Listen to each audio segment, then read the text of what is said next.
everybody. This is Tyler Preston 20. I'm here with Loudmouth Reviews and I guess other people later on to Yes. discuss about Kaiju, Godzilla, and I guess whatever's on our mind. So what's up? Yeah, yeah, I'm pretty good. Whereas you're everybody's favorite black friend, I would like to be everybody's favorite white friend. Okay, of course. Of course. Like I guess to start this whole All right. entire conversation about Kaiju and Godzilla, And like we will when talk. We'll talk here and I brought as a guest star Godzilla himself. All right, of on this string. course. But Godzilla, okay. Who be she ronking this entire string? of course, but when were you first introduced to Godzilla? When I was like 4. Oh, really? Like, what was your What? first Godzilla movie? TNT's Monster Vision. I think it was Godzilla versus King Kong. Oh, really? And then, like, as soon as you saw that, you started to, watch all the movies in the franchise, or? When they came on TV on TNT, I was just a kid. I didn't like collect movies back then. I didn't even know they were releasing new Godzilla movies in the '90s because they never were released in the United States until like 5 years after they came out in Japan. So I was like, I didn't even know they existed until when I was a I lot think older. I think my first exposure to like the whole entire world of just kaiju was my let's see, it was a show back in the 90s that was based upon this Japanese show. It was called Mighty Morphin Power Rangers, which was like a Yeah. adaptation of Super Yes. Sentai.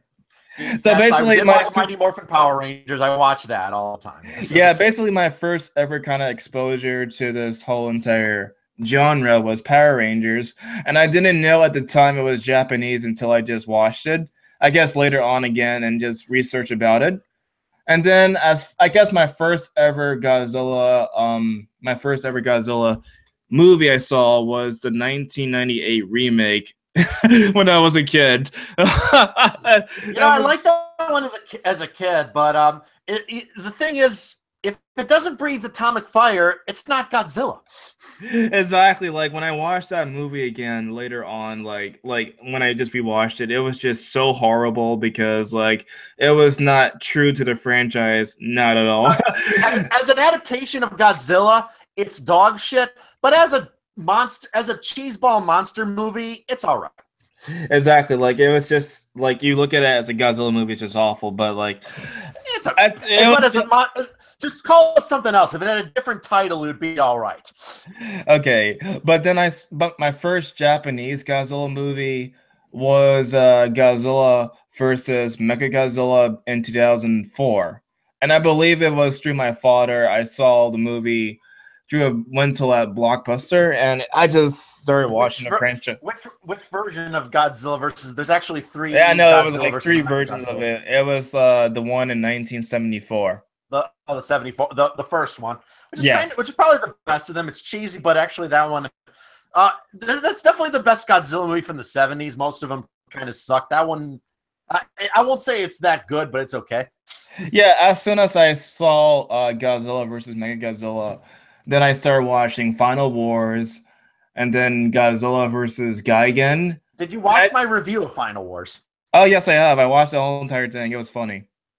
Yeah, my favorite part of that movie by far is the part where he destroys the American version, the original Japanese Godzilla versus the American, which who they renamed Zilla for the movie.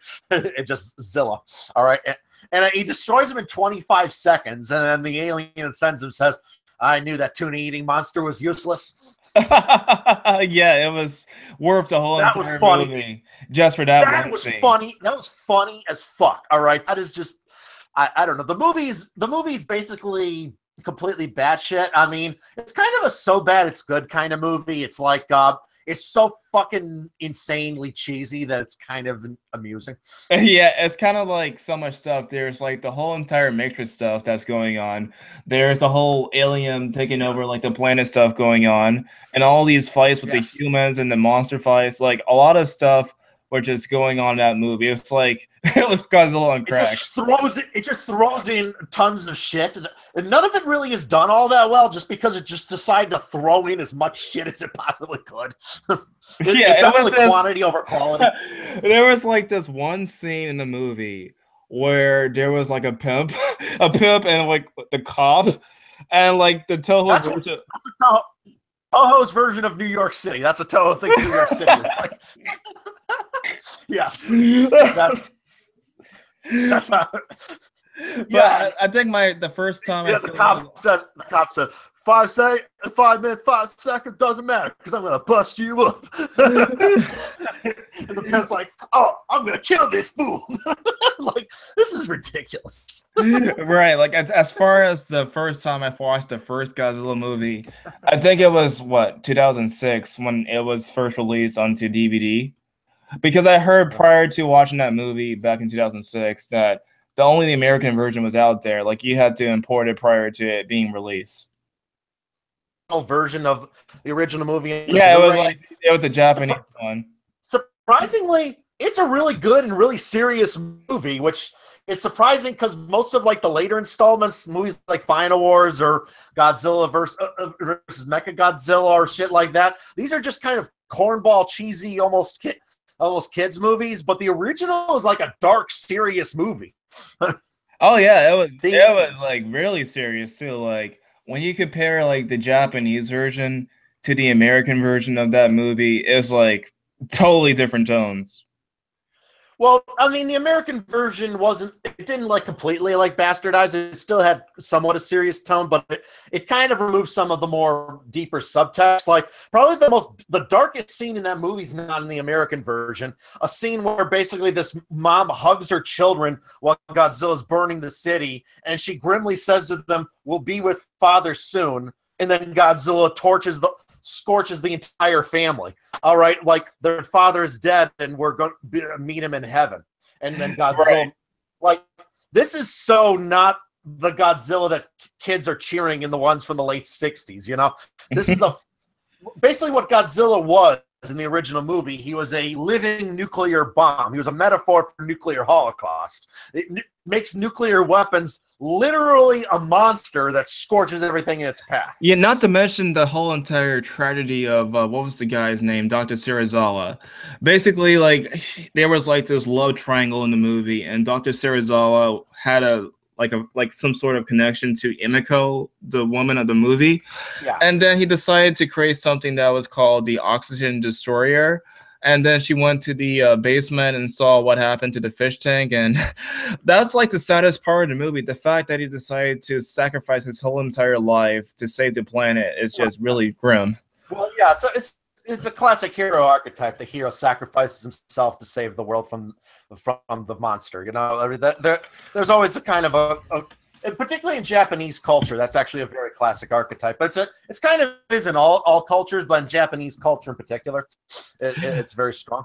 Right, like as far as the whole entire, you mentioned earlier that that Godzilla had like this theme of nuclear weapons. Like, I believe the creators of the film was like Shiro Honda, Tomoyuki Tanaka. Yeah. They basically were inspired by that kind of events, and also like they were inspired by other monster movies. I think in particular the Beast from 2000 Phantoms. Or they were inspired by that one. That one came out a year earlier by Ray Harryhausen. But yeah, the main thing though is Japan. Of course, this was only 9 years after the bombings of Hiroshima and Nagasaki. So just kind of nuclear holocaust has devastated that nation more than any nation has ever experienced since. Even in the 70 years since, no nation's experienced what they experienced, and it really made sense that a work of fiction, a monster movie, would really try to capture the lingering horror of that event in the minds of the Japanese population. Right, and the funny thing about Godzilla, from my understanding, is that Godzilla was not meant to be the giant reptile that we see today. I heard that the special effects director... Hey, what's up? Hello. What are you guys doing? Great, we're live right now, but we're just talking about the history of Godzilla in the first movie right now. Yeah, and I'm joined by Godzilla himself, as you can see. But basically, like, from my understanding was that the special effects director, like, what was the guy's name? I forgot the guy's name. It was like, shit. Eiji Tsuburaya, that's his name. Eiji Tsuburaya basically said he basically said that he was inspired by a giant octopus. and wanted to make Godzilla into a giant octopus instead of a giant reptile. Ah, that's interesting. Yeah, that was pretty interesting. And he was also inspired by King Kong, I believe. Yeah, King Kong was popular in Japan. That's probably why, like, they made King Kong versus Godzilla so quickly. And they're remaking that in 2020, which is pretty insane. Exactly. It's going to happen eventually. Even though Kong in the original movie was only 25 feet tall, and he's killed by biplanes, and he's fighting Godzilla, who's 350 feet tall, shoots nuclear atomic breath out of his mouth, and survived a nuclear explosion. All right, this seems like a lopsided fight. All right, if it was against the original version of King Kong, that would not be a fair fight. And the funny thing is, like, I believe it was Kong Skull Island where they make King Kong super humongous. And yeah, so they made him much bigger, but even his super-sized version of Kong in Kong Skull Island is still much smaller than the legendary version of Godzilla. But they mentioned there's a line in the movie where John C. Reilly says Kong's still growing, so I guess that's what justify how they're going to make him much bigger than that. And Kong and Godzilla versus Kong is set in modern times, whereas that movie is set in the 70s. So I guess in like the 4 decades or so. Yeah, like I think the chronological order for this series is basically Kong Skull Island, then Godzilla 2, then Kong versus Godzilla. Yeah, that's how it's going to be, and I guess because it's set many decades later, they're going to make him much bigger so we can fight Godzilla, which would require him to be. I did the math on this one. To stand face to face with Godzilla, he would need to be 2,500 times his original size. Really? Like, yes. I know he was really big in the remake because he was like humongous when he fought against the Mutos. Yeah, it was giant in the remake. And here's the thing, funny thing I noticed. Yeah, it's very funny if you just try to compare the recent Kongs. Let's just take the Peter Jackson's Kong, for example. Like, he's like just a couple of inches in the largest in the New York. Like, when compared to the Empire State Building, he's like a couple of inches. But Godzilla, he's just topping it. Like, I can't even imagine how the fight between the two would go if just they actually collide with each other. Yeah, that version of Kong would get crushed in 10 seconds. The movie would be 10 seconds long. Okay, you'd just walk in there and be like, squish. All right, you're dead. You're dead. So basically, they're gonna perform like a Godzilla versus Bambi, if that were to happen.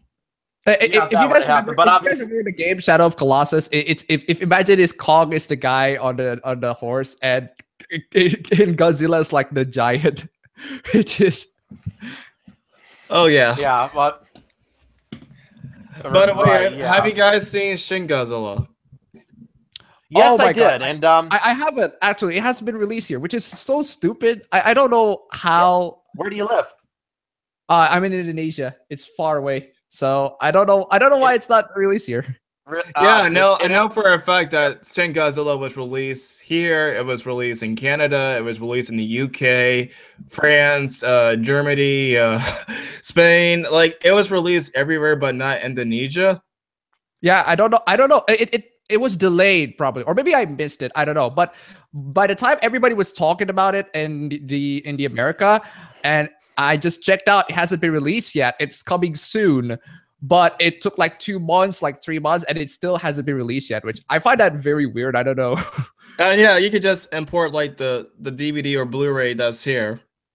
Yeah, I could. I just don't really have the time to do it. I do. It looks really damn good though. It looks really cool. The effects and all. Right, like I heard that they use suitmation and also like the guy. No. There is no guy in a rubber suit in Shin Godzilla. It's what? No, they used basically a large puppet in a couple scenes, but like 95% of the time he's computer animated. Really? Aww.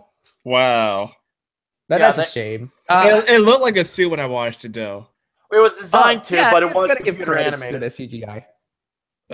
Well, yeah, but you can definitely tell that Toho was working on a much lower budget than what Legendary was. Like the Legendary movie from 2014 had a $160 million budget.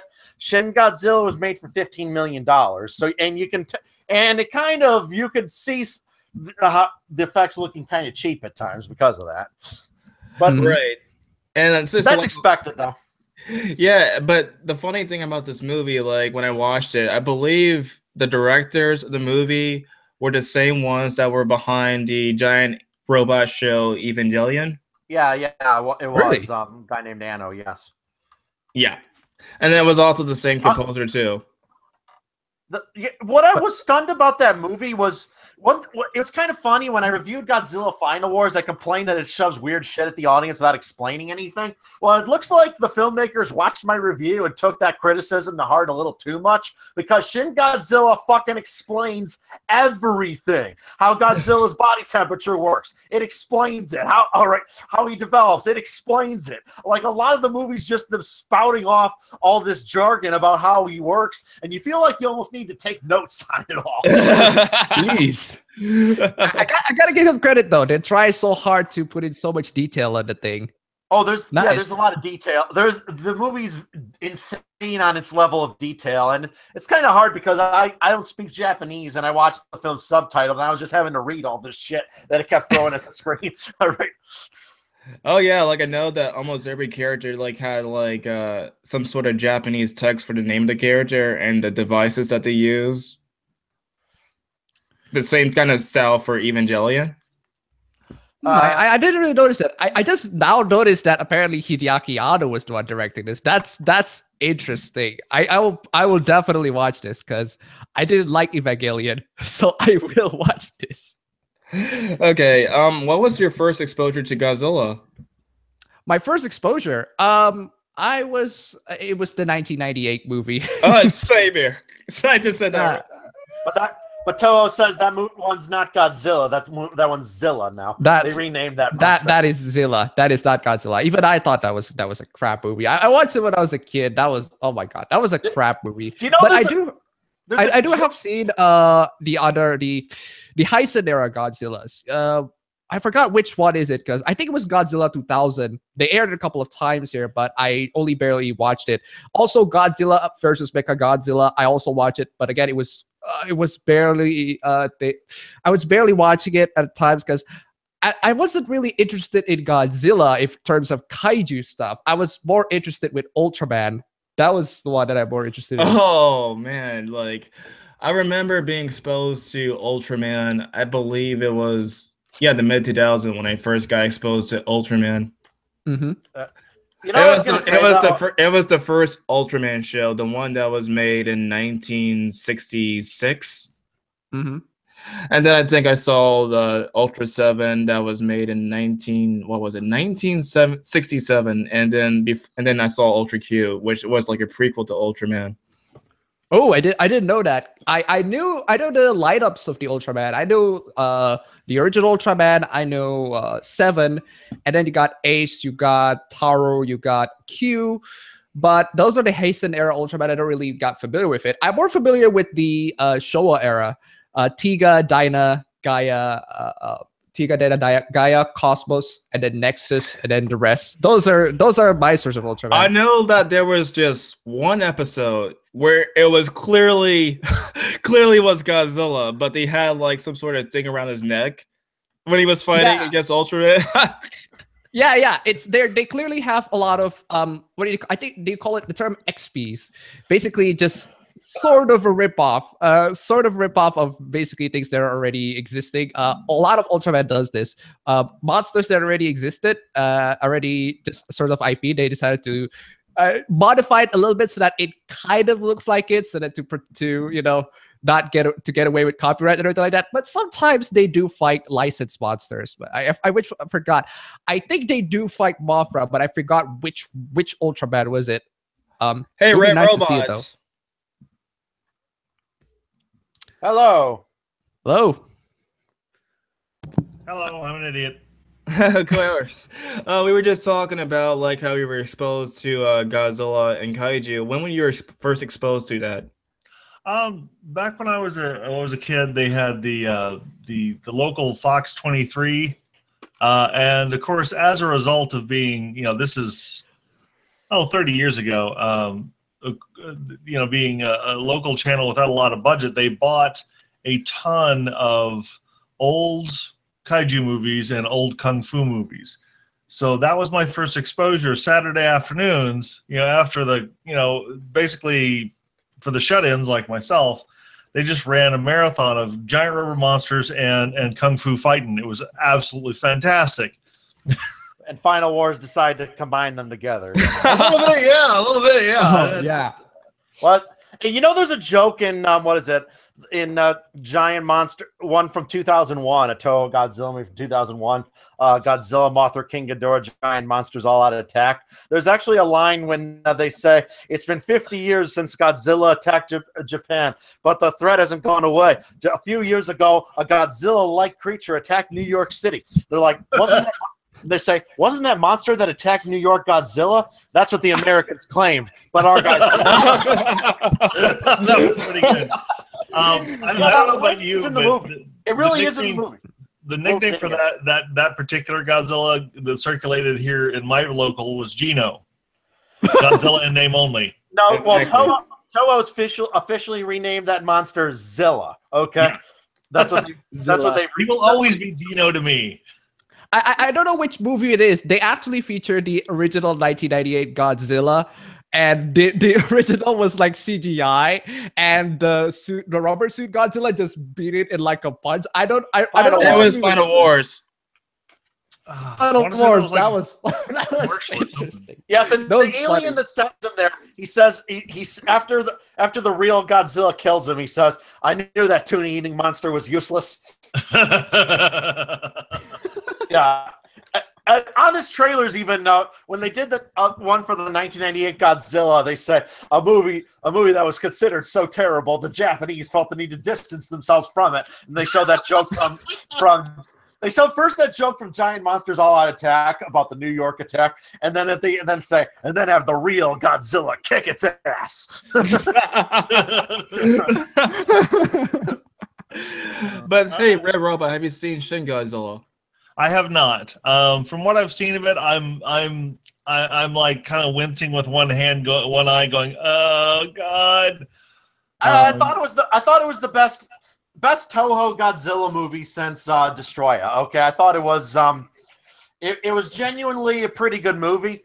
All right, but it definitely had some problems. Like I thought it was a little too talky. The baby Godzilla was part where I just went, "What the fuck were they thinking?" But it's not like the first time they did the baby Godzilla angle. Like there was like the son of Godzilla that also explored that. Yeah, that's okay. But it was just the googly eye part where I'm just like, "Are you sure this is a good idea?" Well, are you sure? The worst Godzilla movie is easily All Monsters Attack, the one from 1969. That movie is a piece of dog shit. What the fuck? No. I would contend that the worst one is the one with Jet Jaguar.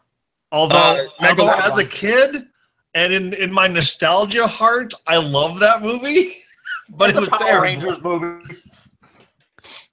It's just so far removed from the way the character originally was when he was a terrifying abomination that was a threat to all mankind, that was a living nuclear weapon, that was an allegory for the destruction and death of the atomic bombings in Japan. In what, 15 years, this is what he's become? Yeah. What? the flying jump kick where his tail drags the ground, that was awesome. It's like, oh God. It was also a moment in Hedorah where like he uses atomic ray to go off the ground. There's that, yeah. Yeah. The Hedorah movie was pretty bad. What are your guys' opinions though of the new American series, the Legendary series? It's better than Godzilla in name only, so yes, yeah. But it's definitely. I should have known that this was going to be bad, because they were like, "Oh, directed by the guy who did Monsters," and if you've seen that, it's not a bad movie. And I thought one of the reasons that we didn't see the monsters very much is because of budgetary reasons, and that's probably true. Then I watched the Godzilla movie he made, and I realized, oh, that's just how he likes to do things. Well, you know, they have a new director for the sequel, Godzilla King of Monsters. Yeah, but I still like the 2014 movie. It definitely overdid the teasing aspect, but it had a couple really awesome moments. Like when he first uses the atomic breath, the way it built that scene up was really perfectly done. Okay, the cinematography there was all perfect. The way you first see the main character's face glow blue, and then the Muto just kind of like turns its head and you see Godzilla charging up, and then boom! All right, that was just a big like wow moment. Everyone was cheering. Yeah, I'm so glad they're getting rid of that guy though, because his habit of cutting away from perfectly good fight scenes is pissing me off. It really kind of does. You know the sequel is going to have Mothra, Rodan, and King Ghidorah. Yeah, essentially, it's like a remake of Ghidorah, the three-headed monster. I'm curious and also in slight terror of what they'll do to my favorite kaiju. He's not in this one, so it'll be a while. I'm kind of concerned too, and for different reasons. The reason why I'm concerned is because the director of the movie for the second Godzilla film, I believe he's the same director who directed the Death Note movie on Netflix. Is he? I just know he's the guy who did Krampus, you know, that whole Christmas horror movie. I just know he was the same guy who did that. Let me find the guy's name. I'm going to find it 1 second, guys. I'm trying to remember. I don't think Edwards is a bad director. No. Like, I like Star Wars Rogue One. It's Adam Wingard. Okay. No, he did direct the new Godzilla. He did direct Krampus though. Krampus was all right. It's a horror Christmas sort of movie of some sort. That reminds me, it's only related tangentially to kaiju, but I'm spoiling it a little bit. But if you get a chance to see a movie, it's a Norwegian movie called Rare Exports. If you find it on Netflix, it only shows up during Christmas. But it's a horror story about Santa Claus. But it turns out, the spoilers, you never get to see him do anything. But when you finally see Santa Claus, he's this giant hunched humanoid. My first thought was Kaiju Claus. Wow. Yeah, it's actually a good movie, but it's really, really weird and creepy. So anyway, but hopefully Anguirus shows up at some point in the movies, because supposedly the sequel, the only like actor that's going to return is actor Ken Watanabe. He's the only one who's coming back. Like Aaron Taylor Johnson, Elizabeth Olsen won't be back. Oh, thank God. So pretty much. Yeah, I just want to see him again. Ken Watanabe again. He's the best part. He's one of the best parts in the movie. Yeah. Isn't that woman from Crouching Tiger, Hidden Dragon also in the movie? I'm not sure. The second one? I don't remember. He had the best line. Let them fight. Yeah, that has become one of my favorite memes when I see two people arguing online and like, no, I'm not getting involved. Tag that, let them fight. it's especially usually when two people that you really hate arguing with each other and just want to put that meme in. Exactly. That meme. Let them fight. Yeah. It's a newer version of the Let's You and Him fight from the Illuminati card game that I used to like. It was basically just where it was in the card game, you would basically prompt two other people to have their minions attack, so you could weaken them or what have you. So whoever somebody died, you would win. So that's what Let's You and Him fight, and it's like let them fight. Same thing. And I think the very end of that movie is really cool when he just kind of walks out and everyone just kind of stares at him in awe as he returns back to the sea. All right, and I like that the billboard says "Savior of the City, King of Monsters?" Question mark. Like question mark. Yeah, like they're not really. That would be the appropriate response. Well, he saved the day, but he also irradiated the city. Right, he did. Yeah. At a time where he was trying to cross that bridge, he's basically unnecessarily trying to like destroy some of the people like the people in the boats. He's Godzilla. Okay, Godzilla's gonna destroy shit. I didn't really notice. It's What I interpreted though is I think he sees the human beings as insects to him. All right, he was out to kill the Mutos. That was his mission, and he didn't care what was in his way. All right, he was out. That was his goal. And once he was finished, he just decided to return back to the sea because he'd already accomplished what he set out to do. He wanted to kill them because it mentions that they lay their eggs in the bodies of other giant monsters. Okay, so he has incentive to not want to see them reproduce. Do any of you guys play miniature war games? Sorry, no. No, I don't. Well, it's well past its prime anyway. But the another reference to Godzilla that I found was interesting. There was a game called Ogre. It was not. There were not any actual ogres in it. They just the huge mega tanks that were called ogres, and then it was all for a future. But at one point, they published in their official magazine. They said, "Hey, you want to play Godzilla? Here's how you do it." Just replacing the mega tank with Godzilla instead. Like, oh wow. Oh, by the way, guys, have you guys heard of there's a PS4 game called City Shrouded in Clouds? That looks pretty damn. Oh yes, is that the game with Ultraman and Godzilla and those other kaiju? Yeah, it's a game with lots of kaijus in there. It looks fantastic. I would. Well, here's a movie we haven't brought up yet, though. There's a new Pacific Rim out next year. All right, yes. you all of course. Yes, definitely. You would think I would have loved that movie because it combines the two things I love most: giant robots and giant monsters. And it somehow managed to be terrible the entire time. Pacific Rim? Yes, it's awful. I refer to it as Pacific Rim Job. It's so bad. Oh, come on. What other movie? Look, here's why you're wrong, okay? What other movie features a 200-foot tall robot dragging an ocean liner through the fucking city and then using it as a bat to hit a giant monster in its fucking face? That's a Pacific Rim in the world. Argument invalid. Does not save a movie, because here's two things that they fucked up with the movie.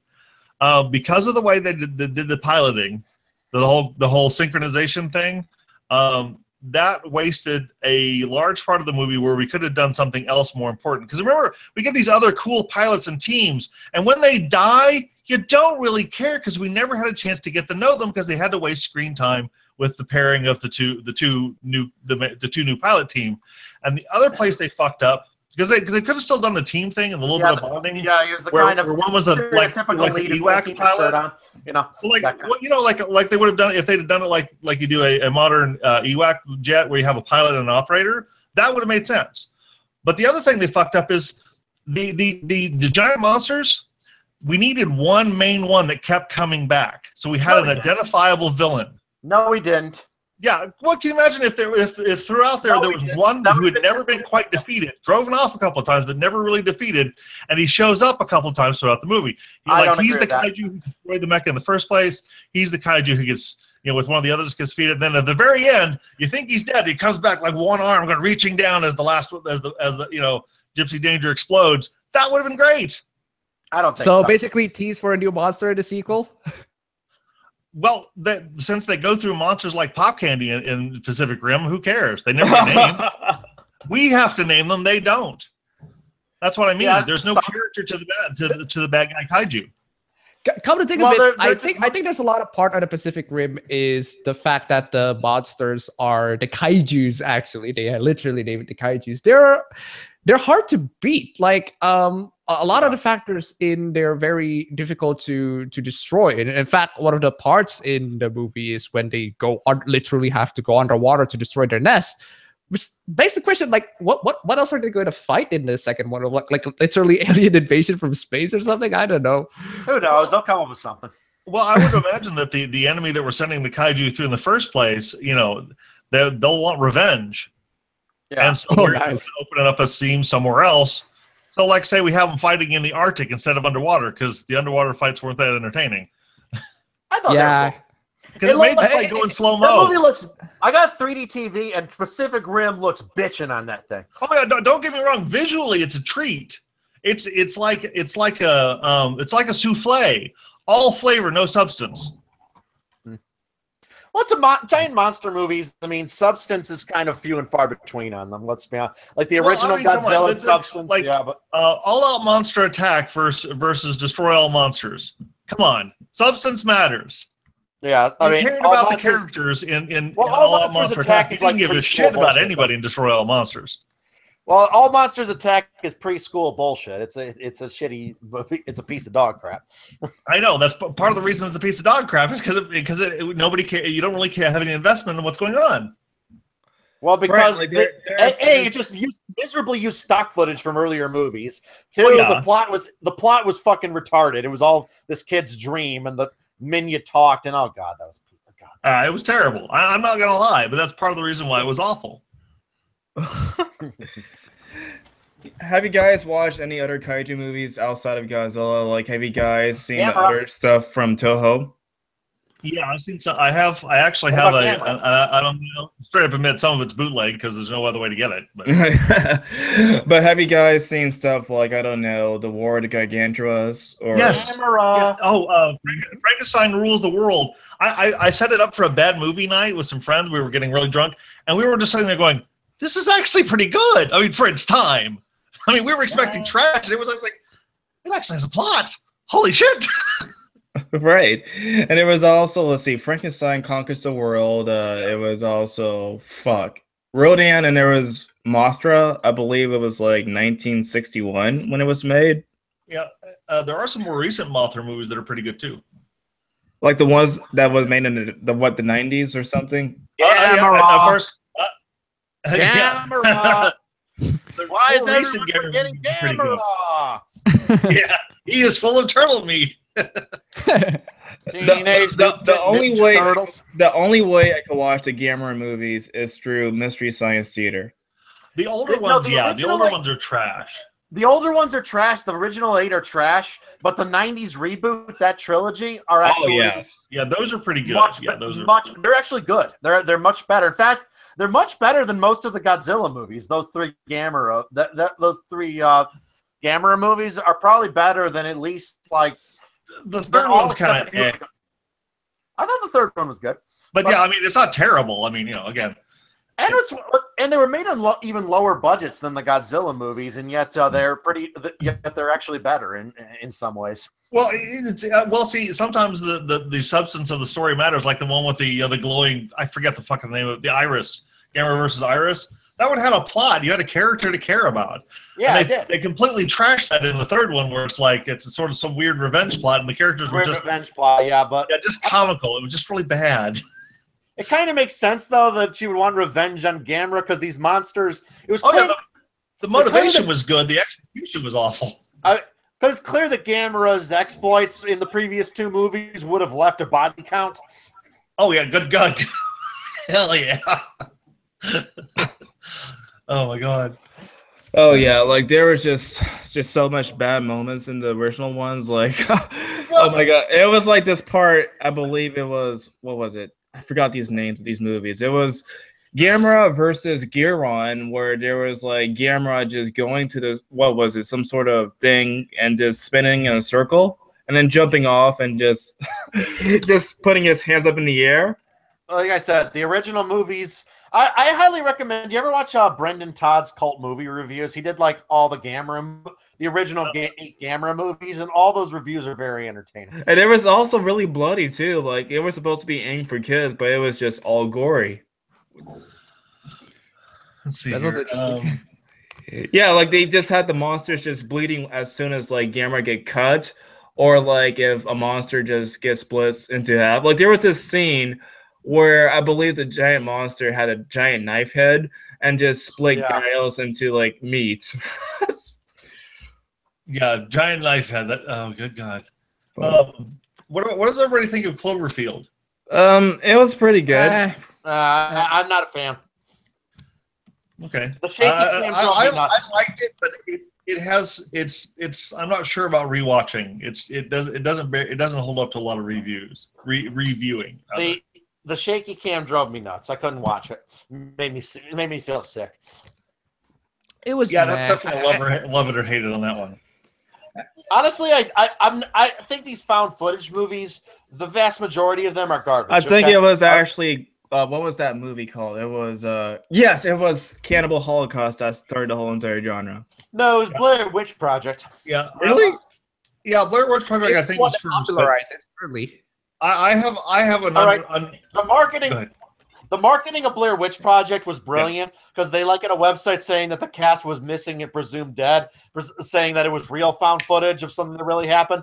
Bullshit. A total lie, okay? Yeah, the cast are all fine. But it was kind of fun. And hey, hey, what's up? I decided to invite you because you're a Kaiju fan too. So when were you first exposed to Godzilla? My first exposure was actually the Hanna-Barbera cartoon. Oh Jesus Christ! Oh, that fucking cartoon. Oh, I yeah. saw it on Cartoon Network. Akatsuki. Yeah, that's so soft. And what really sucked about it is all right, Hanna-Barbera licensed from Toho Godzilla, but they didn't license his roar. So he didn't have the fucking Godzilla roar. All right. Yeah, it's like, Oh, did anybody see the more recent Godzilla cartoon? That actually is actually It's not actually all that bad, really. The one from Fox. It actually is it's much half decent. Yeah, it's like that one was okay. Movie, and it's actually it's better than the 1998 movie. It's actually a decent cartoon, much better than the Hanna-Barbera one. Oh yeah, that's ironic. That's a low bar to hold, though. It's ironic because usually cartoons based on movies do worse than the movies. Not that one, no. Oh yeah, it was way better, way better than the movie. Yeah, for one thing, they gave Zilla Jr. atomic breath. What a fucking thing! A Godzilla who breathes atomic fire. What? Thank you. Have you guys heard about that new animated movie that's going to come out this year in Japan? What's that? Which? Yeah, I watched the trailer. It looked like crap. All right, the animation was really bad. Which one? Like it's CGI or like traditional? It's CGI, but my God, it looks like it was something a decade ago that would have been fine. Today, not so much. Okay, all right. It looked like it was missing frames. It looked really choppy. It was like, I'm like, that's all that. Like, what was the budget of this movie? A few $100,000?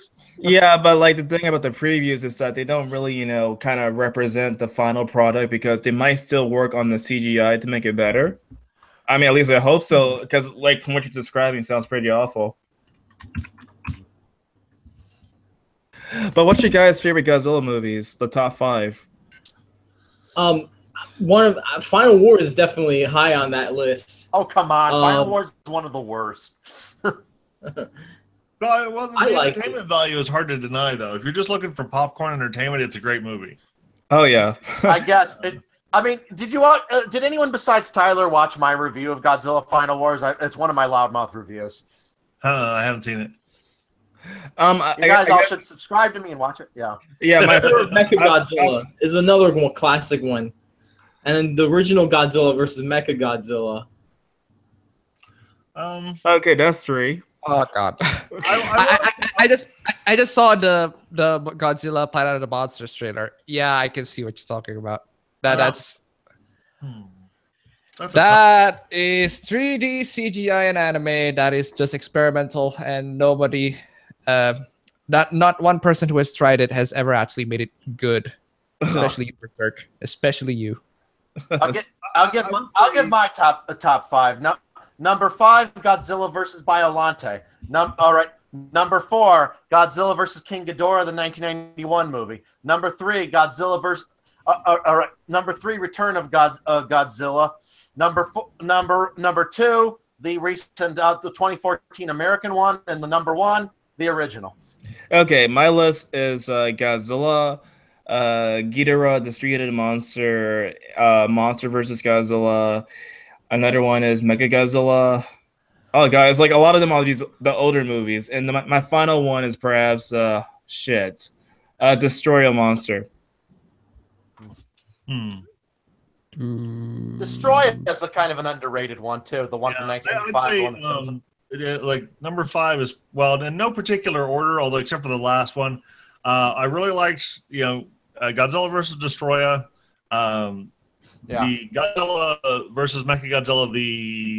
The one after Godzilla versus King Ghidorah, where they had him under the cyborg head. Oh, it was Monster Zero. I think Monster Zero. I'm probably gonna get shit for this, but Godzilla 2000 I actually really enjoyed. That one's and of course, the Godzilla Raids again is one of my favorite because that's when we first get Anguirus, which is my favorite kaiju, and then All Out Monster Attack, where Godzilla is the villain again with the dead eyes and all that. That's absolutely my like. If I ever see someone who's never seen a Godzilla movie seriously before, I show them that one first. So that's a ringing endorsement if there ever was one. Well, that one actually is like of the 6 Millennium movies, the ones that came up between 1999 and 2004. I would definitely say that one was the best of them. I really enjoyed. I couldn't. I had a hard time finishing Biollante, so I'm not sure what you see in it, but hey, if that's your speed. I mean, Biollante looked really good for the character design. It looked just. Yeah, the monster's cool. The execution was the problem, I thought. But I also liked with Biollante that it had a decent human plot. I liked that there was a plot of different governments stealing Godzilla's cells. I thought that was actually pretty clever because it makes sense that if Godzilla was real, that there would be like experimental value in his cells. Oh Jesus, yeah, that's a good point. Generation. So I found that whole plot line very clever, and the whole idea of nuclear bacteria. Biollante was a really cool, well-designed monster too, as well. Have you guys seen the deleted scene for Biollante? No, like basically, like I saw on YouTube, like there was like these deleted scenes of supposed anime parts that was supposed to be in the movie. And there was also some parts that were actually stop motion when Godzilla was fighting against Biollante. Weird. I do find it interesting, though, that I want to know how exactly you can make a human plot in a Godzilla movie work. Which one is the best one, I think? Because I can't really... The original. The original's like the love triangle between the three main characters, and the fact that the main scientist character, I forgot his name, sacrificed himself. It was definitely the best human plot. Yes, yeah. That is the best human plot in a Godzilla movie. It's actually very well done, well acted, like genuinely a good movie. Like not even just a good monster movie, a good flick, smart movie. I just really, because when you try to direct Godzilla's not exactly like have a good personality and everything like that. There's gonna need to like a human plot that moves it, and even like in the recent Godzilla movies, I've seen like that's the issue with it. It's usually because it's just humans in the monster movie. They usually just expendables and everything like that. So that's just one of the elements that I'm kind of worried in like how to pull off a good Godzilla flick. Well, yeah, like basically the characters are just there to just drive the monsters, and I guess in terms of the plot, the best one is the original. It's like the best kind of counterbalance of humans and monster action. Yeah, and the original basically, you could tell with Shin Godzilla, the most recent one, they were trying to bring Godzilla back to what he was meant to be in the original. If you actually watch look at the original. Before he was completely designed, some of the original sketches, he originally was going to be more gruesome. He originally was going to look like he was burnt, like a burn victim from the bomb. Okay, that's originally what he was going to look like, all scarred up and nasty. But they dialed that back because it was too gruesome. With Shin Godzilla, you could tell the design looks a lot like those original sketches. He looks like the original, but more bloodied up and gruesome. All right, and he just has a soulless look in his face. Like this is a monster that has no feelings. It's just pure destruction. Yeah. I do find it interesting that the movie, the original one, it got initially a negative reception. That's interesting. Really? It was the most expensive Japanese movie ever made at the time it came out. It cost $1 million, but in today's money, it would be like $8 million. But back then, it was the most expensive Japanese movie ever made. I thought it was also like Seven Samurai. That was also really expensive. That one as well, but the original Godzilla was the most expensive Japanese movie because you got to think of the whole city destruction scene. They had to build up all those models and then destroy them perfectly, and they had to composite the suit actor in scenes with real actors. All that probably was pretty advanced stuff. Oh, speaking about the suit actor, like what's that guy's name? I forgot the guy's name, but it was oh shit! It was the suit actor of Godzilla that died recently. Yeah, I think he died recently. Yeah, I forgot his name as well, but yes, I heard about that. It was Hiroshima. What was I forgot? Let me search it up real quickly. Yeah. Hold on. And you got to give those suit actors more credit than they get because that suit weighed 200 pounds and was hot as hell. Like the actor, passed out of dehydration numerous times while they shot them. One time he had to be rushed to the hospital. Can you imagine wearing all that rubber? Imagine partying in a Halloween mask. You get sweaty after a while. Imagine 200 pounds of rubber all over you. His name is Haru Nakajima. That's the original suit actor for Godzilla. Okay. I can kind of sympathize what that's sort of like, because if any of you ever been to Chuck E. Cheese and you had that poor fool in the suit. Yeah, but I've been that worse guy. than that. Oh shit. Yeah, but it's much worse than that. It's much worse than that. I watched some of the behind-the-scenes footage, and basically they could only film the scenes for like a few minutes, and then they would have like a team rush onto the stage and rip the suit off him quick, because if he wore that suit too long, all right, it'd kill him. All right, it was risky. It's dangerous to wear those suits. So oh god, that's why Shin Godzilla didn't use any suits anymore. The kaiju that have to crawl, like Anguirus, I feel sorry for the actors, especially who do that, because you're on your knees too. Like, oh god. And also, I cannot imagine the guy inside the Ghidorah suit with all those 3 heads. There was actually a couple people puts his inside arms that up one. and is just doing this, still like waving his hands in the air like he just don't care. Because I'm pretty sure he's not the way it's wire acted on the heads. I don't think he puts his arms in there. Yeah, it was just the wires on the heads, and I guess just walking, if he was to walk. I bet the Mechagodzilla could, in theory, be less so because it didn't have to be foam. That'd be a little better, but not much. Yeah, I probably think it would be like less points. Yeah, and Rodan's purely a puppet, so that's easy. Same with Mothra, so that's good. I thought like the original one had like a guy in a suit too. I could be wrong about that, because that's right. For the scenes where he's on the ground, I think there's a guy in the suit, but he's a puppet when he's flying, of course. So, because otherwise that'd be kind of nuts. Can you imagine being in the suit? Then okay, now not only going to put you in the foam suit, we're going to hang your ass from the ceiling and fly you around like a toy.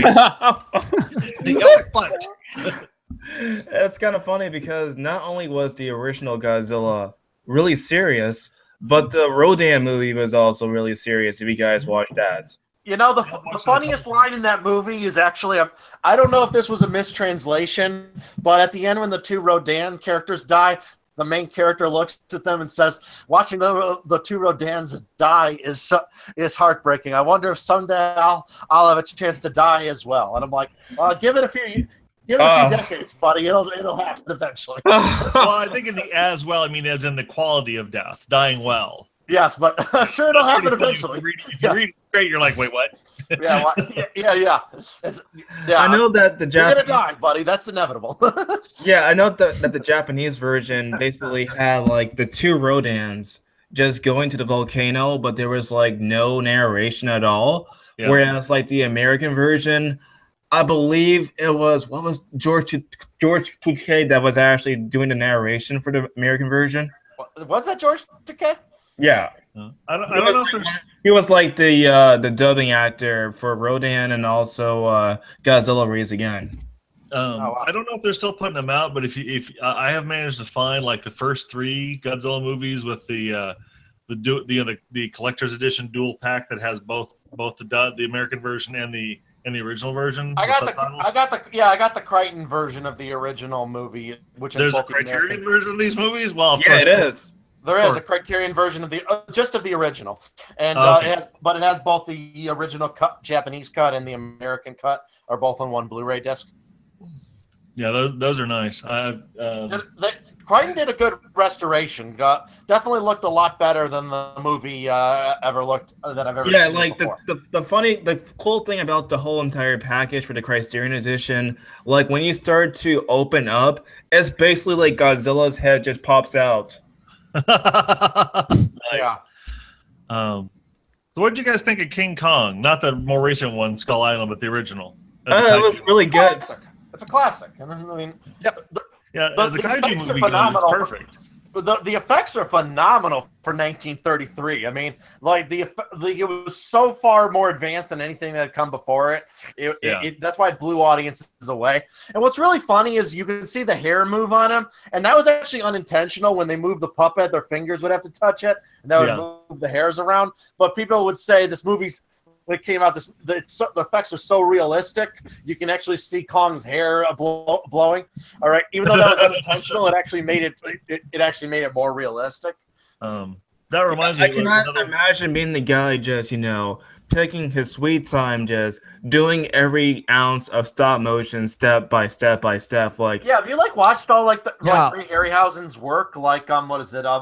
Seven Voyages of Sinbad, Jason and the Argonauts, like the Hydra in that movie. I mean, can you imagine having to animate all those different heads? Oh, no. Remember, Ray Harryhausen must have had a photographic memory, okay? Because there's no way the average person could do what he did. All right, because they didn't have like computer reference the way they could today. He had to do all that shit from memory, okay? And then, the Beast from 20,000 Fathoms. If you've ever seen that, I in some ways, at least as far as the monster animation, it's better than King Kong. Because at one point you're watching this, he gets the tongue, you watch it breathe. I'm like, this man did this shit by hand. Ray Harryhausen was a genius. Okay, he was ahead of his time. Yeah, you compare the effects in his movies versus anybody else's. They're like well ahead of his time. All right, it's astounding. And the recent CG King Kong, the one Peter Jackson made, that one was pretty good too. Yeah, I like that movie. That was the King Kong movie I really liked. I liked it, but I thought it was a little kind of, panned out or too long. It was 3 hours long. Yeah. It's the unedited version. It's ridiculous. It's too long. The length is a bit excessive, but overall, I still thought it was well done in most ways. Yeah, it was great. I especially loved the game. If anyone has anyone played the game? The game I played the demo. Oh god, the game is great. You actually get to not only play as King Kong, but you also get to play as the Jack character. And as Jack, you're basically in a first person. It's basically a first person shooter. You get to fight spiders, you get to fight caterpillars, you get to fight monsters, you get to fight dinosaurs. Wow, it is a great game. It is such an underrated. It's one of the most. It's one of those. It's a rare game, rare movie tie-in game that is actually really good. Definitely, if you can use King Kong, you can use Jack. It will switch back and forth between the two. You get to use King Kong in the New York City destroying cars. I fucking love that. That is great, brilliant. Just grab cars, smash them into each other. Oh my god, I love it. Love it. Great game. Yeah, the only Kaiju game that I have is just the PS4 Godzilla game. Oh god, I haven't played that, but I played some of the older ones that are basically it's a wrestling game with giant rubber monsters, which is fine. That I know that the PS2 ones. Was it the PS2 one? Yeah, like the GameCube one. Oh, good. Remember this Godzilla Destroy All Monsters Melee? Oh man, I love that game. That game was just too much fun. Now, was it for the GameCube or? It was the GameCube and the original Xbox. Okay. And then there was the sequel that was Godzilla Save the Earth. It was on PS2, GameCube, and Xbox. And then the sequel, Godzilla Unleashed, I think, it was on the PS2 and the Wii. Huh. Yeah, I remember like that one that came out, the Unleashed one, but I never played it though. I never played the sequels. The PS2 games aren't that great though. I've played them. They're not that great, but well, it's a nice fan service to the fans. They're playable. They're playable. Yep. There is. I know you guys probably not that big into board games, but there is a little miniatures board game thing of I can't remember the name of it, but basically it's Kaiju miniatures wargaming, and there are a few thinly veiled references to Godzilla, but most of the monsters are fairly original, except for like there's a Cthulhu faction, because each faction has like 3 or 4 different major monsters and a whole bunch of minions that you can do when you're fighting versus somebody else in the cities. But the Cthulhu, the Cthulhu faction is pretty interesting. There's like UFO aliens, and then the Godzilla-ish faction come from under the earth, and they're all these kind of to save themselves from copyright and all that. They're kind of orangish and whatnot. But there's like a Japanese faction that's basically has Ultraman type guys, and then there's an American faction that uses these big turbo engine robot things. And that when I first saw Pacific Rim, I'm going, God damn it, you guys have played that game, because that game came out like a decade before Pacific Rim came out. I'm like, Pacific Rim was inspired by a lot of different things, though. Oh no, there's nothing wrong with that. I wasn't like saying plagiarism, although one of them was really, really, really, really close. But it's like, hi, you guys have played that too. Something like that. I can't remember the name of it though. Let me look. Yep. The only I know for a fact, besides the whole entire animated shows for Godzilla, that there was actually a show produced by Toho back in the 70s that had Godzilla in it, and the show was called Zone Finder. Have you guys seen that show? No, I have not. No. I've heard of it though. Oh, dude, like I have the whole entire series on my computer. Oh, really? Oh yeah, I could probably give you guys some links if you guys want a copy of that show. But basically, there were some episodes that actually had Godzilla in it, and it also had like this character Zone Fighter, which is like this kind of Ultraman ripoff, just like Jet Jaguar. But so it was still a lot of fun to watch. Jet Jaguar was Monster Apocalypse. It's amazing Toho wasn't sued because it's so obvious that Jet Jaguar is a blatant ripoff of Ultraman. Oh yeah, I guess they probably have some I don't know, some sort of luck. Well, wait, what was the Ultraman ripoff in Godzilla? I forgot the name. It was Jet Jaguar. Jet Jaguar. Yeah, it's complete and blatant and friggin' ripoff. Yeah, I think that's because in the original Ultraman they used a model that looked like Godzilla in an episode or something, because since both Godzilla and Ultraman were produced by Eiji Tsuburaya originally, so maybe they got the rights. They sort of got the rights to use like each other's likeness. Oh, that is true because he used to work for Toho. Yeah. Maybe it was like Toho saying, "We won't sue you for this if you don't sue us for this," and like, okay, fine. Yeah, it was funny because he was running Tsuburaya Productions when he made Ultraman, and then he was also directing the Godzilla movies at the same time for the special effects. Yeah, it's I can't believe that they're basically all the same company or something. They're basically all the same. They're like totally different companies. Like Toho and Tsuburaya Productions are different companies. Oh, I thought no. I don't know. They just sort of feel similar.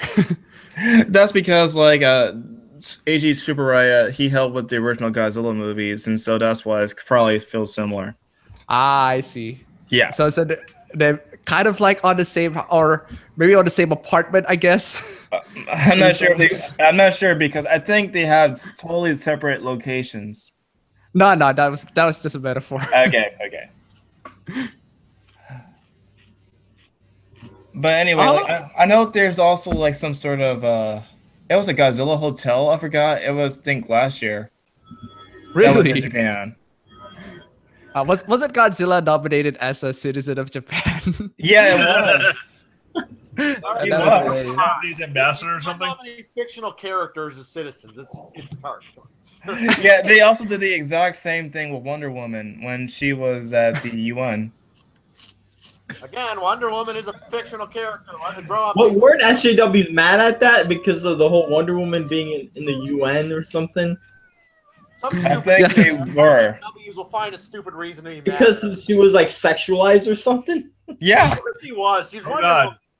Save us from the hot chick. A lot of the reason why they're mostly mad just because they couldn't actually get the chance to represent themselves. That's most of the reason. But of course, I wouldn't be surprised if they do the exact same thing with the kaiju stuff. Like if they started to say, well, Godzilla is sexist and all this nonsense and buzzwords. It's going by the time Godzilla gets popular. He is destroying us all. It is toxic masculinity. By the time it gets popular, it will. Racism. Oh god. I can't imagine anybody calling the Godzilla franchise racist. Oh, I'm sure that's well, didn't you do a joke about that at some point? Yeah, I did some sort of like BuzzFeed parody of Godzilla. That actually was a funny video. I like that one. But basically, like, I don't know, like, what could he possibly, find that's actually problematic? Like, there's no way they could probably find something. Racist, why not Godzilla? It's just as silly. Oh fuck! I forgot about that whole entire King Kong stuff until you mentioned it again. Like, holy shit! Like, I still can't believe like there was a video that was done by the Huffington Post where, and I shit you not, they basically compared black people to King Kong. Oh, I got it, Tyler. I've got it. I know how you can say Godzilla's racist. You go to the more recent all monsters attack, where you have the big captain with the mustache and all that, and you can just edit it cleverly and talk about how the white man saved the Japanese. Because if you looked at it from the wrong angle, it would be the Japanese bad guy and the white man saving the Japanese. That's completely not what happens, but of course you could do that. I got a point, Tyler, because remember that time you grabbed a white woman and climbed the Empire State Building? That was crazy when you did that. Yes. I don't know what you were thinking there. Oh, we're gonna see that. Oh yeah. Oh God. Oh yeah.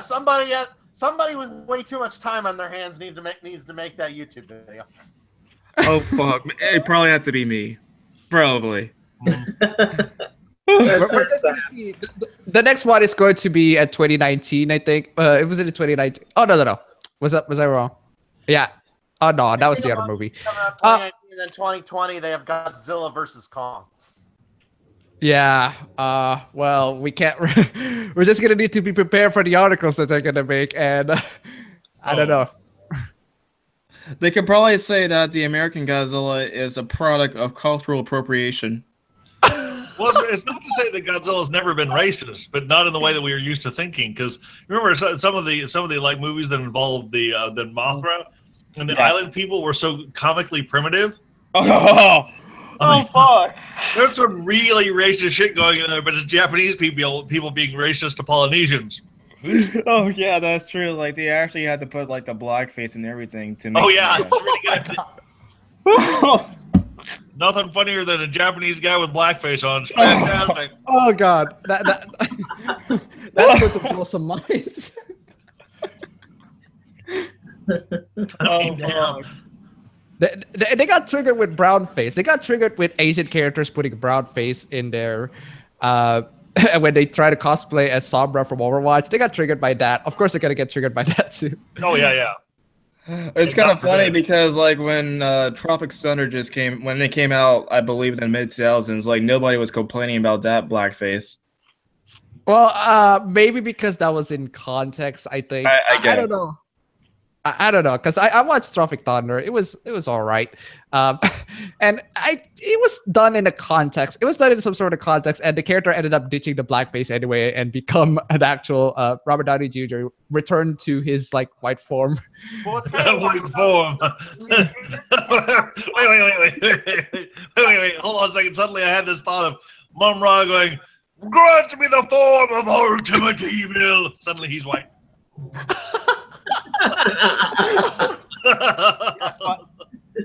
I like the scene when he takes off his contacts and his brown eyes become blue. And it's funny because Robert Downey Jr. does not have blue eyes; he has brown eyes. Wow. It was also a bit surprising when like that Tom Cruise character was actually Tom Cruise. Like I didn't think it was actually him. I didn't actually think it was him, but well, it was him. That movie is actually pretty fucking funny. Yeah. Does this mean at some point we need to have the kaiju movie genre take a bit of the kind of the Mystery Men treatment, where somebody takes it serious? Someone who loves the genre makes fun of it. And you have this like the giant rubber monster who's destroying the city, but it's because he's incredibly clumsy and stupid, and everyone takes it completely seriously though. You know what? There was actually plans where Trey Parker and Matt Stone, the creators of South Park, were going to make a movie called Giant Monsters Attack Tokyo, which would use guys in rubber suits. All right, and they abandoned the movie. They never made it. Oh, dude, it would be so awesome if they took it on. What a shame. That could have been an amazing parody. I mean, they did a fantastic job with like Team America, so I can't imagine what they could do with giant monsters. Funniest fucking movies of all time, no doubt. Team America versus Kaiju would be fantastic. Oh man, that would be like so hilarious to watch. Yeah, but it'd be That would funny be great. if America caused more damage than the monsters did. Exactly, it's the Revenge of North Korea. They bring up that God. What was the North Korean kaiju movie called? It was there was a lot of them. There was like Dragon Wars. There was Yongari or something. Yeah, well, that was South Korean. That was South. That wasn't North Korean. Okay. I don't think we have any North Korean movies. Yes, there was one. What the hell? Pulgasari was the name of it. Let me link. Let me. Hold on. I'll send it to the side chat. It would just be propaganda, like glorifying the. Oh God, yes, it is horrible propaganda. Of course it is. Pretty much everything that comes out of North Korea is.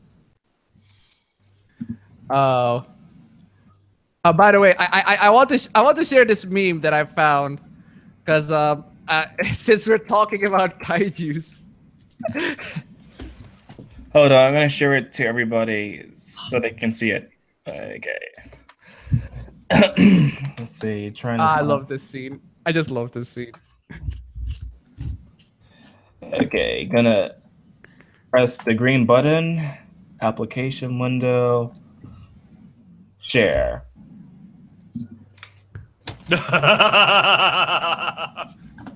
Oh yeah, that's pretty good. That is amazing. That's. I do love Ultraman, although it's not. I don't. It's kind of a kaiju thing if you take it in the same vein as maybe more so than a Power Rangers show, because the hero becomes giant too. So. Yeah. Yeah, I am more of an Ultraman. I'm more of an Ultraman guy. So I am, if in terms of like kaijus, I'm more of the Ultraman guy. Not really familiar with the Godzilla stuff. Isn't like Indonesia like do they get like Ultraman directly from Japan? Oh, yes, they do. Yes, we air Ultraman a lot every day. In fact, we air a lot of Japanese, the Super Sentais. We air a lot of them, especially the ripoffs. Do you know Grand Caesar? I think I heard of it. That was the shit. The Chosation series. I love those. I remember watching them on Gamera.com way back in the day. Grand Caesar kicked ass. I loved it. But yeah, you see, you got Kamen Rider, all this stuff, Power Rangers. But I am more of an Ultraman guy. I love the giant monsters or anything like that. But I'm more of the Showa era Ultraman, not the Heisen. The Heisen, it was like in the 50s or the 80s. I forgot which, but it was great times. But it's mostly kaiju's directed for kids, and I guess they did it in terms of like making a monster.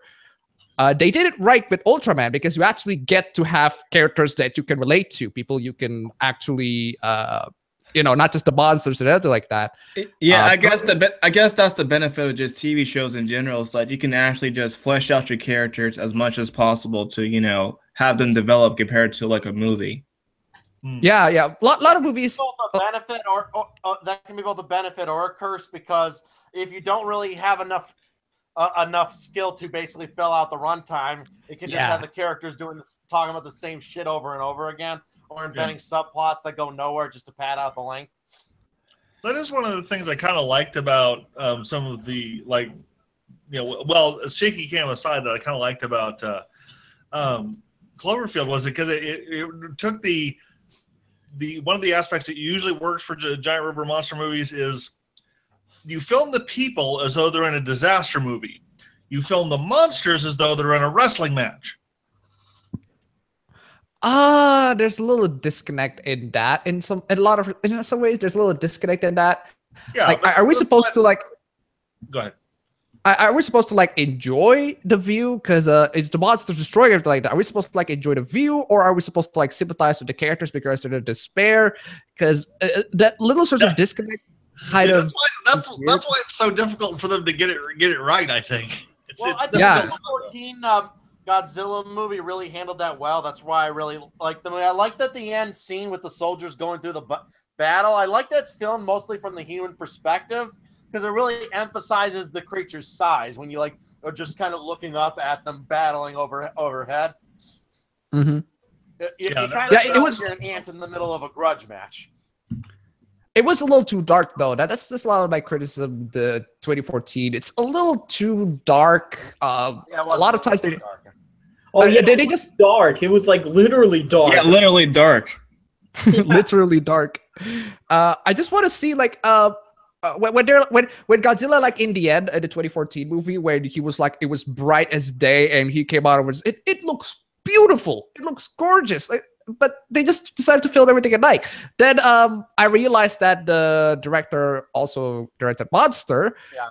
I was like, okay, yeah, that was his thing. Okay. What do you guys think of Rogue One? That Star Wars Rogue One, because he also directed that one. It was okay. It's not bad. It was okay. It's not the greatest thing ever. The final scene, the best Star Wars movie since the Empire Strikes Back. I thought it was good. Yeah, the final scenes where you have the AT-ATs coming at the characters felt a little like a kaiju movie. I mean, the way it was filmed was this earth shaking. They're just looming over, just looking at the heroes. Are like, yeah, okay, I get that. They're fucked. They brought back what was Peter Cushing from the dead using computer animation. Yeah, that was a mistake. They could have. That was a mistake. That was a mistake. Why? Jesus.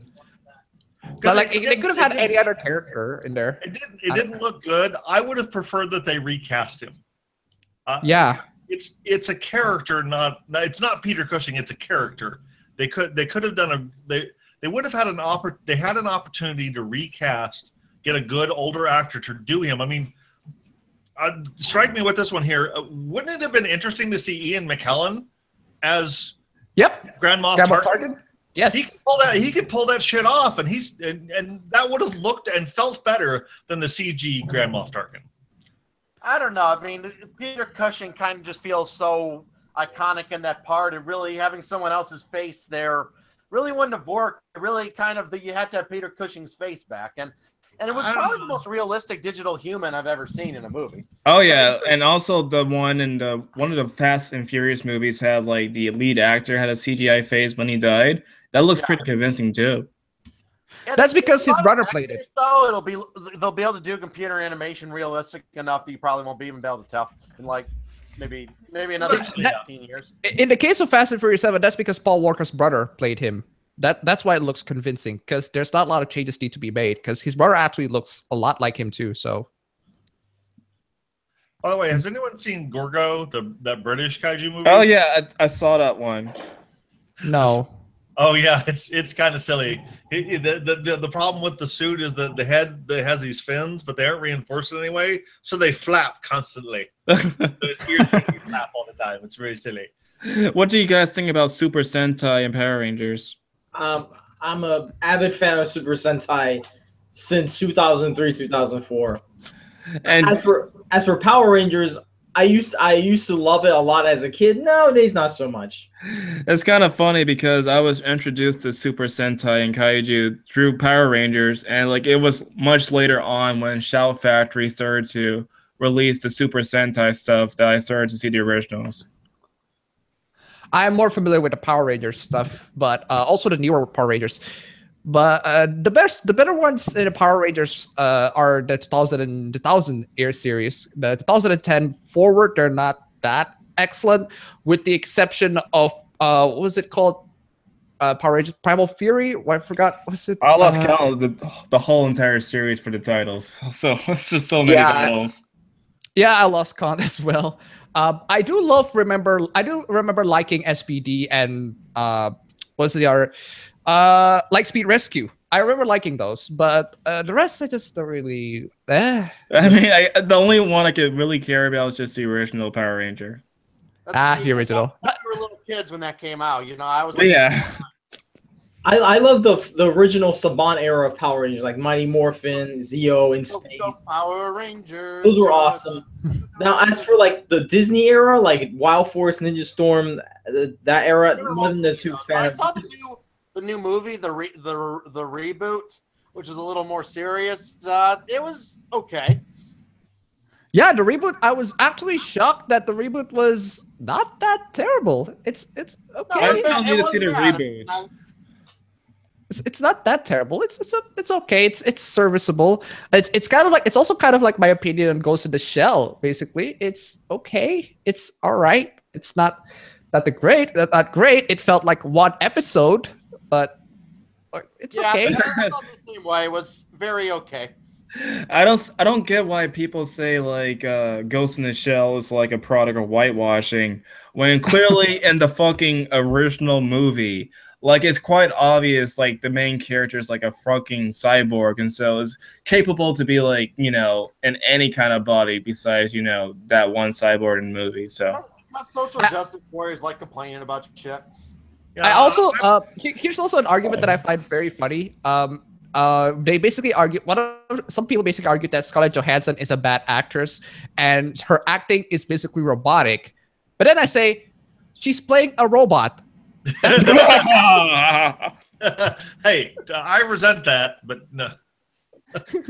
but in all seriousness, my thought of the whole Scarlett Johansson thing was, I mean, you know, if they're going to complain about culture, you know, cultural theft or whitewashing, I'm like, well, William Gibson wants his fucking cyberpunk back then, you know. But white people invented the entire fucking genre.